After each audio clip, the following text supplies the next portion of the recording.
اعوذ باللہ من الشیطان الرجیم بسم اللہ الرحمن الرحیم انما یرید اللہ لیذھب عنکم الرجس اہل البیت ویطہرکم تطہیرا اللہم صلی علی محمد وآل محمد۔ عزیزان محترم، ہر دور میں غیر مومنین اور غیر شیعہ نواصب حضرات کی طرف سے چال چلی جاتی ہے شیعوں کے خلاف، اور ہر بار کی طرح اس بار بھی چال چلی گئی، اور یہ چال بہت سارے لوگوں کے لیے حیران کن تھی اور عجیب بھی تھی، کیونکہ اس بار یزید کا دفاع سر عام سڑکوں پر آ کر کیا جانے لگا، امیر یزید زندہ باد کے نعرے لگائے جانے لگے۔ حالانکہ یزید اسی طرح برا ہے جسی طرح شیطان برا ہے، ابلیس میں اور یزید میں کوئی فرق نہیں، اس طرح کا کردار یزید کا تھا۔ تو ان کا مقصد جو یزید کو امیر بنا رہے تھے، ان کا مقصد صرف یزید کا دفاع کرنا نہیں تھا، ان کا مقصد ان کا دفاع کرنا تھا جن کی وجہ سے یزید یزید بنا،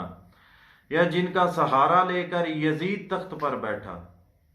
اس خود ساختہ قانون کو بچانے کے لیے، جس قانون کے تحت یزید آ کر تخت پر بیٹھا، اس قانون کو بچانے کے لیے یہ چال چلی گئی، تاکہ شیعہ حضرات صرف اور صرف یزید کو برا ثابت کرنے میں لگے رہیں، جو پہلے سے ہی برا ثابت ہو چکا ہے، اور شیعہ حضرات صرف یزید پر ہی لان تان کرتے رہیں، ان لوگوں کی طرف نہ جائیں جن لوگوں کا سہارا لے کر یزید آگے آیا۔ یزید قصوروار تھا، لیکن صرف یزید قصوروار نہیں تھا، اس کے ساتھ وہ سب بھی قصوروار ہیں جو وہ ایک سسٹم یزید کو دے کر گئے تھے، اور یزید تو اس سسٹم کو چلا رہا تھا جو پہلے سے ہی خراب تھا۔ یعنی جو کرپٹ سسٹم تھا وہ یزید کی وجہ سے کرپٹ نہیں ہوا، وہ یزید کی وجہ سے خراب نہیں ہوا، وہ یزید کے آنے سے پہلے ہی خراب تھا، جس کو یزید آ کر چلا رہا تھا۔ تو لہٰذا شیعہ حضرات سے میری گزارش ہے کہ ان کی اس چال میں نہ آئے، صرف یزید تک نہ رہے، اپنے عقائد و نظریات پوری دنیا میں پھیلائیں۔ صرف یزید ہی اسلام کے نام پر دھبا نہیں ہے، ہر وہ شخص اسلام کے نام پر دھبا ہے جنہوں نے یزید کا ساتھ دیا، جنہوں نے یزید کے ہاتھ پر بیعت کی، چاہے وہ کسی کا بھی بیٹا ہو۔ تو مقصد صرف یزید کو ہی ننگا کرنا نہیں ہے،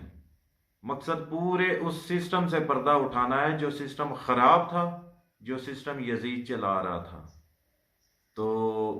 لہٰذا شیعہ حضرات کو چاہیے کہ اپنے موقف پر اور اپنے دلائل پر ڈٹے رہیں۔ پورے عالم اسلام میں ایک شیعہ ایسا مکتب فکر ہے جس کی دلیل بھی مضبوط ہے اور جس کے عقائد بھی مضبوط ہیں، جس کے عقائد قرآن اور حدیث میں ملتے ہیں۔ تو ہمارا کوئی ایسا دین نہیں ہے، شیعوں کا کوئی ایسا مسلک نہیں ہے کہ ہم نے عقائد و نظریات خود سے گھڑے ہوں، بلکہ صحاح ستہ کی مشہور و معروف معتبر جو کتب ہیں وہ بھی اس چیز کی گواہی دیتے ہیں کہ شیعوں کا موقف مضبوط ہے اور پکا ہے اور سچا ہے۔ خدا حافظ۔